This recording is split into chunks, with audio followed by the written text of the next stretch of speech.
कहा जाता है श्रीमद् भागवत गीता सिर्फ एक धर्म के लिए नहीं है, बल्कि इसे धरती के हर इंसान को पढ़ना और समझना चाहिए ताकि वो अपनी जिंदगी में सुख, शांति और सफलता को प्राप्त कर सके।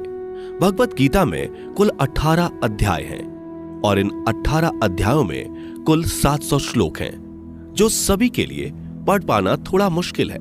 इसलिए आज के इस बेहद ही खास वीडियो में हम भगवत गीता के 111 विचारों के बारे में बात करने वाले हैं, जिन्हें जानकर आप भगवत गीता का सही मतलब समझ पाएंगे। इसलिए इन विचारों को आप हर सुबह सुने। दोस्तों, अगर आप इस वीडियो का अधिक से अधिक लाभ पाना चाहते हैं तो कृपया कर इसे हेडफोन लगाकर शांति से सुने। तो चलिए जानते हैं श्रीमद् भागवत गीता के 111 पावरफुल विचारों को। श्री कृष्ण कहते हैं कि मनुष्य को परिणाम की चिंता किए बिना, लोभ लालच बिना एवं निस्वार्थ और निष्पक्ष होकर अपने कर्तव्यों का पालन करना चाहिए।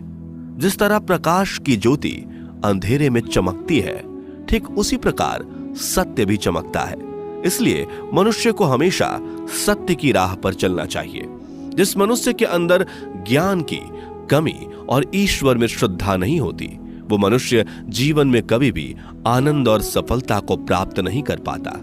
जिस प्रकार मनुष्य अपने पुराने वस्त्रों को त्याग कर नए वस्त्र धारण करता है, ठीक उसी प्रकार आत्मा पुराने व्यर्थ के शरीर को त्याग कर नए भौतिक शरीर को धारण करती है। कौन क्या कर रहा है, कैसे कर रहा है और क्यों कर रहा है, इन सब से आप जितना दूर रहेंगे उतना ही आप खुश रहेंगे। समझदार व्यक्ति जब संबंध निभाना बंद कर देता है तो समझ लेना उसके आत्मसम्मान को कहीं ना कहीं ठेस अवश्य पहुंची है। मोह उसी का करो जिस पर आपका अधिकार है। जिस पर आपका अधिकार ही नहीं, उसका मोह भी नहीं करना चाहिए। जो दूसरों की तकलीफों को समझते हैं, जिनमें दया है, दिल से अच्छे हैं, उन्हें दोबारा जन्म लेना नहीं पड़ता। प्रबुद्ध व्यक्ति के लिए गंदगी का ढेर, पत्थर और सोना सभी समान है। आपके कर्म ही आपकी पहचान है, वरना एक नाम के हजारों इंसान हैं। प्रेम सदैव माफी मांगना पसंद करता है और अहंकार सदैव माफी सुनना पसंद करता है। विषयों के बारे में सोचते रहने से मनुष्य को उनसे आसक्ति हो जाती है। इससे उनमें कामना यानी इच्छा पैदा होती है और कामनाओं में विघ्न आने से क्रोध की उत्पत्ति होती है। सदैव संदेह करने वाले व्यक्ति के लिए प्रसन्नता ना इस लोक में है, ना ही कहीं और। कर्म वह फसल है जिसे इंसान को हर हाल में काटना ही पड़ता है। इसलिए हमेशा अच्छे बीज बोएं ताकि फसल अच्छी हो। जो होने वाला है वो होकर ही रहता है और जो नहीं होने वाला वो कभी नहीं होता। ऐसा निश्चय जिनकी बुद्धि में होता है, उन्हें चिंता कभी नहीं सताती। अच्छे कर्म करने के बावजूद भी लोग केवल आपकी बुराइयां ही याद रखेंगे। इसलिए लोग क्या कहते हैं इस पर ध्यान मत दो, तुम अपना कर्म करते रहो। जितना हो सके खामोश ही रहना अच्छा है, क्योंकि सबसे ज्यादा गुनाह इंसान से उसकी जुबान ही करवाती है। गीता में भगवान श्री कृष्ण कहते हैं कि हे अर्जुन, अपने परम भक्तों जो हमेशा मेरा स्मरण या एक चित्त मन से मेरा पूजन करते हैं, मैं व्यक्तिगत रूप से उनके कल्याण का उत्तरदायित्व लेता हूं। हे पार्थ, जो लोग भक्ति में श्रद्धा नहीं रखते वो मुझे प्राप्त नहीं कर पाते। अतः वे इस भौतिक जगत में जन्म मृत्यु के मार्ग पर वापस आते रहते हैं। मौन सबसे अच्छा उत्तर है किसी ऐसे व्यक्ति के लिए जो आपके शब्दों को महत्व नहीं देता। बदल जाओ वक्त के साथ, या फिर वक्त बदलना सीखो। मजबूरियों को मत कोसो, हर हाल में चलना सीखो। किसी काम की चिंता करना ठीक है, पर चिंता इतनी भी नहीं होनी चाहिए कि वह काम ही बिगड़ जाए।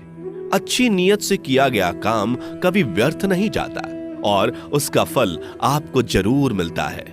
श्री कृष्ण कहते हैं कि मैं किसी का भाग्य नहीं बनाता, हर कोई अपना भाग्य खुद बनाता है। आप आज जो भी कर्म कर रहे हो उसका फल आपको कल प्राप्त होगा, और आज जो आपके पास है वह आपके द्वारा पहले ही किए गए कर्मों का फल है। मनुष्य नहीं उसके कर्म अच्छे या बुरे होते हैं, जैसे मनुष्य के कर्म होते हैं, उसे वैसे ही फल की प्राप्ति होती है। तुम्हें सिर्फ अपने कर्म करने का अधिकार है, किंतु कर्म के फलों के तुम अधिकारी नहीं हो। तुम ना तो कभी अपने आप को अपने कर्मों के फल का कारण मानो, न ही कर्म ना करने में आसक्त हो जाओ। सही कर्म वह नहीं है जिसके परिणाम हमेशा सही हो, अपितु सही कर्म वह है जिसका उद्देश्य कभी गलत ना हो।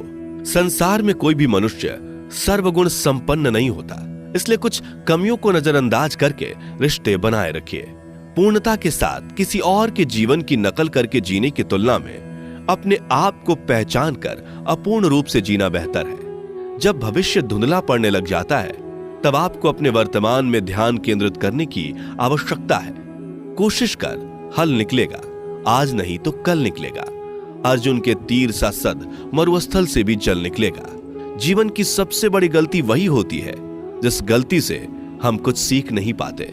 जब हमारा मन कमजोर होता है तो परिस्थितियां समस्या बन जाती हैं, और जब हमारा मन स्थिर होता है तब परिस्थितियां चुनौती बन जाती है, और जब हमारा मन मजबूत होता है तब परिस्थितियां अवसर बन जाती हैं।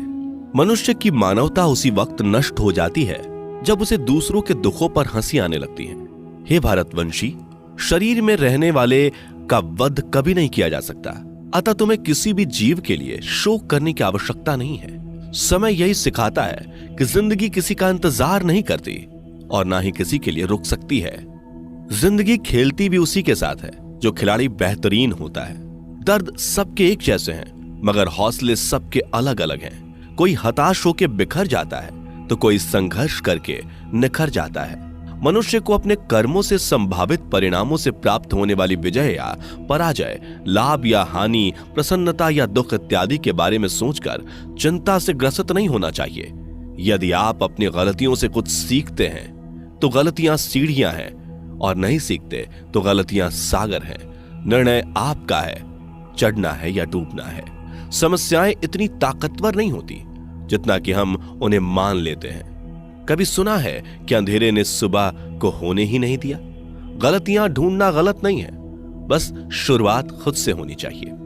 जरूरी नहीं हर बार आपके शब्दों को सही समझा जाए, इसलिए कभी कभी चुप रहना ही ज्यादा बेहतर होता है। जो जितना अधिक शांत होता है वो उतनी ही गहराई से अपनी बुद्धि का प्रयोग कर सकता है। निंदा से घबराकर अपने लक्ष्य को कभी ना छोड़े, क्योंकि लक्ष्य मिलते ही निंदा करने वालों की राय बदल जाती है। आपकी हार और जीत आपकी सोच पर निर्भर करती है, इसलिए मान लो तो हार ही होगी और ठान लो तो जीत ही होगी। सबसे समझदार और स्थिर बुद्धि वाला वही व्यक्ति है जो सफलता मिलने पर अहंकार में नहीं आता और विफल होने पर गम में नहीं डूबता। प्रशंसा हो रही हो तो ज्यादा सावधान रहने की जरूरत है। जीवन में कभी भी किसी से अपनी तुलना मत कीजिए। आप जैसे हैं सर्वश्रेष्ठ हैं। मनुष्य अपने विश्वास से निर्मित होता है। जैसा वो विश्वास करता है वैसा वो बन जाता है। जिसने मन को जीत लिया उसके लिए मन सर्वश्रेष्ठ मित्र है, किंतु जो ऐसा नहीं कर पाया उसके लिए उसका मन उसका सबसे बड़ा शत्रु बन जाता है। नकारात्मक विचारों का आना तय है, परंतु यह आप पर निर्भर करता है कि आप उन्हें कितना महत्व देते हैं। हमेशा याद रखना, बेहतरीन दिनों के लिए बुरे दिनों से लड़ना पड़ता है। जीवन में कुछ भी स्थायी नहीं है, इसलिए स्वयं को अधिक तनावग्रस्त ना करें, क्योंकि परिस्थितियां चाहे कितनी भी खराब क्यों ना हो, बदलेंगी जरूर। संसार में परेशानी देने वाली की हस्ती कितनी भी बड़ी क्यों ना हो, पर भगवान की कृपा दृष्टि से बड़ी कभी नहीं हो सकती। प्रेरणा का सबसे बड़ा स्रोत आपके अपने विचार हैं, इसलिए बड़ा सोचें और खुद को जीतने के लिए हमेशा प्रेरित करें। जिसने मन को जीत लिया है उसने पहले ही परमात्मा को प्राप्त कर लिया है, क्योंकि उसने शांति प्राप्त कर ली है। ऐसे मनुष्य के लिए सुख दुख, सर्दी गर्मी और मान अपमान एक जैसे होते हैं। मुश्किलें केवल बेहतरीन लोगों के हिस्से में ही आती हैं, क्योंकि वही लोग उसे बेहतरीन तरीके से अंजाम देने की काबिलियत रखते हैं। कोई कुछ भी कहे, बस अपने आप को शांत रखो, क्योंकि सूरज कितना भी तेज क्यों ना हो, समुद्र सूखता नहीं है। जहां आपकी कोई कीमत नहीं, वहां पर रुकना अनुचित है, चाहे वो किसी का घर हो या किसी का मन। जब कोई हाथ और साथ दोनों ही छोड़ देता है तब कुदरत कोई ना कोई उंगली पकड़ने वाला भेज देता है। उन्हीं का नाम कान्हा है। जो मन को नियंत्रित नहीं करते, उनके लिए वह शत्रु के समान कार्य करता है।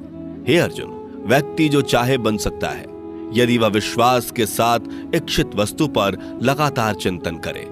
सिर्फ दुनिया के सामने जीतने वाला ही विजेता नहीं होता, बल्कि किन रिश्तों के सामने कब और कहां पर हारना है यह जानने वाला भी विजेता होता है। जो लोग बुद्धि को छोड़कर भावनाओं में बह जाते हैं, उन्हें हर कोई मूर्ख बना सकता है।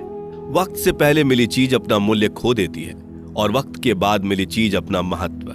मनुष्य को अपने कर्मों से संभावित परिणामों से प्राप्त होने वाली विजय या पराजय, लाभ या हानि, प्रसन्नता या दुख इत्यादि के बारे में सोचकर चिंता से ग्रसित नहीं होना चाहिए। आत्मा पुराने शरीर को वैसे ही छोड़ देती है जैसे मनुष्य पुराने कपड़ों को उतार कर नए कपड़े धारण कर लेता है। जैसे जल में तैरती नाव को तूफान उसे अपने लक्ष्य से दूर ले जाता है, ठीक वैसे ही इंद्रिय सुख मनुष्य को गलत रास्ते की ओर ले जाता है। आपका विश्वास एक पर्वत को भी खिसका सकता है, लेकिन आपके मन का संदेह दूसरा पर्वत खड़ा कर सकता है। हमारा खुद पर विश्वास होना बहुत ही जरूरी है, क्योंकि हम अपने रास्ते पर खुद चलते हैं। वक्त कभी भी एक जैसा नहीं रहता। उन्हें भी रोना पड़ता है जो बेवजह दूसरों को रुलाते हैं। अपनी इच्छा शक्ति के माध्यम से अपने आप को नई आकृति प्रदान करें। कभी भी स्वयं को अपनी आत्म इच्छा से अपमानित ना करें। इच्छा एकमात्र स्वयं का मित्र होता है और इच्छा ही एकमात्र स्वयं का शत्रु भी। अपनी पीड़ा के लिए संसार को दोष मत दीजिए। अपने मन को समझाओ। तुम्हारे मन का परिवर्तन ही तुम्हारे दुखों का अंत है। खुद को कमजोर कभी नहीं समझना चाहिए। अगर आप गिरते हो तो उठने का प्रयास करो, लड़ो, पूरी निष्ठा से अपना कर्तव्य, अपना कर्म निभाओ। बाकी सब मुझ पर छोड़ दो। हो सकता है हर दिन अच्छा ना हो, लेकिन हर दिन में कुछ अच्छा जरूर होता है। धैर्य रखिए। कभी कभी आपको जीवन में सबसे अच्छा पाने के लिए सबसे बुरे दौर से गुजरना पड़ता है। रोना बंद करो। अपनी तकलीफों से खुद लड़ना सीखो, क्योंकि साथ देने वाले भी शमशान से आगे नहीं जाते। समय जब न्याय करता है तब गवाहों की आवश्यकता नहीं पड़ती है। एक उपहार तभी असली और पवित्र है जब वह हृदय से किसी सही व्यक्ति को सही समय और सही जगह पर दिया जाए, और जब उपहार देने वाले व्यक्ति के दिल में उस उपहार के बदले कुछ पाने की उम्मीद ना हो। सुंदरता आपके दृष्टिकोण में होती है। किसी को कीचड़ में खिला कमल भी लुभाता है और किसी को चांद में भी दाग नजर आता है। हे अर्जुन, जो कोई भी जिस किसी भी देवता की पूजा पूरे विश्वास के साथ करने की इच्छा रखता है, तब मैं उसका विश्वास उसी देवता में दृढ़ कर देता हूं। उदय किसी का भी अचानक नहीं होता। सूर्य भी धीरे धीरे निकलता है और ऊपर चढ़ता है। धैर्य और तपस्या जिसमें है वही संसार को प्रकाशित कर सकता है। हे अर्जुन, स्वर्ग प्राप्त करने और वहां कई वर्षों तक वास करने के पश्चात एक असफल योगी का पुनः एक पवित्र और समृद्ध कुटुंब में जन्म होता है। शब्द उतने ही बाहर निकलने चाहिए जिन्हें वापस भी लेना पड़े तो खुद को तकलीफ ना हो। मन अशांत हो तो उसे नियंत्रित करना कठिन है, लेकिन अभ्यास से इसे वश में किया जा सकता है। अहंकार और संस्कार में फर्क है। अहंकार दूसरों को झुकाकर खुश होता है, संस्कार स्वयं झुककर खुश होता है। सेवा सबकी करो, मगर आशा किसी से मत रखो, क्योंकि सेवा का सही मूल्य ईश्वर ही दे सकते हैं। जब सत्य की असत्य से लड़ाई होगी तो सत्य अकेला खड़ा होगा और असत्य की फौज लंबी होगी, क्योंकि असत्य के पीछे मूर्खों का झुंड भी होगा। अकेले रहना तुम्हें यह भी सिखाता है कि वास्तव में तुम्हारे पास स्वयं के अलावा और कुछ भी नहीं। जब परिवार के सदस्य अप्रिय लगने लगे और पराये अपने लगने लगे तो समझ लीजिए कि विनाश का समय आरंभ हो गया है। क्रोध आने पर चिल्लाने के लिए ताकत नहीं चाहिए, मगर क्रोध आने पर चुप रहने के लिए खूब ताकत चाहिए होती है। जो आपका है वह आपको मिलकर ही रहेगा, फिर चाहे उसे छीनने के लिए पूरी कायनात एक हो जाए। दो प्रकार के व्यक्ति संसार में स्वर्ग से भी ऊपर स्थित होते हैं। एक वो जो शक्तिशाली होकर भी क्षमा कर देते हैं, और दूसरे वो जो दरिद्र होकर भी कुछ दान करते हैं। प्रेम शरीर या सुंदरता को देखकर नहीं होता, प्रेम हृदय से होता है। जहां दो हृदय मिल जाएं, वहीं प्रेम जन्म लेता है। किसी भी व्यक्ति को अच्छे से जाने बिना दूसरे की बातें सुनकर उसके प्रति कोई धारणा बना लेना मूर्खता है। अगर साफ नियत से मांगा जाए तो ईश्वर नसीब से बढ़कर देता है। जो हुआ वह अच्छा हुआ, जो हो रहा है वह अच्छा हो रहा है, जो होगा वो भी अच्छा ही होगा। मेरा, तेरा, छोटा, बड़ा, अपना, पराया मन से मिटा दो, फिर सब तुम्हारा है और तुम सबके हो। जब भी विनाश होने का प्रारंभ होता है, शुरुआत वाणी के संयम खोने से होती है। जीवन में सब कुछ खत्म होने जैसा कुछ भी नहीं होता। हमेशा एक नई शुरुआत हमारा इंतजार कर रही होती है। जीवन में यदि खुश रहना है तो अधिक ध्यान उस चीज पर दें जो आपके पास है, उस चीज पर नहीं जो दूसरों के पास है। उस दिन हमारी सारी परेशानियां खत्म हो जाएंगी, जिस दिन हमें यकीन हो जाएगा कि हमारा सारा काम ईश्वर की मर्जी से होता है। विपत्ति में धैर्य, वैभव में दया और संकट में सहनशीलता ही श्रेष्ठ व्यक्तियों का लक्षण है। जो व्यक्ति स्पष्ट और सीधी बात करता है, उसकी वाणी कठोर जरूर होती है, लेकिन वह कभी किसी के साथ छल नहीं करता। जो अच्छा लगे उसे ग्रहण करो, जो बुरा लगे उसका त्याग, फिर चाहे वह विचार हो, कर्म हो या मनुष्य। बुराई बड़ी हो या छोटी हमेशा विनाश का कारण बनती है, क्योंकि नाव में छेद छोटा हो या बड़ा, नाव को ही डुबो देता है। अपने परम भक्तों जो हमेशा मेरा स्मरण या एक चित मन से मेरा पूजन करते हैं, मैं व्यक्तिगत रूप से उनके कल्याण का उत्तरदायित्व लेता हूं। जो दान बिना सत्कार के कुपात्र को दिया जाता है वह तमस दान कहलाता है। परिवार और समाज दोनों ही बर्बाद होने लगते हैं जब समझदार मौन और नासमझ बोलने लगते हैं। आप वापस नहीं जा सकते और शुरुआत को नहीं बदल सकते, लेकिन आप जहां हैं वहीं से शुरू कर सकते हैं और अंत को अवश्य बदल सकते हैं। जब उम्मीदें टूटने लगे, कोई रास्ता दिखाई ना दे, तो एक बार भगवत गीता की शरण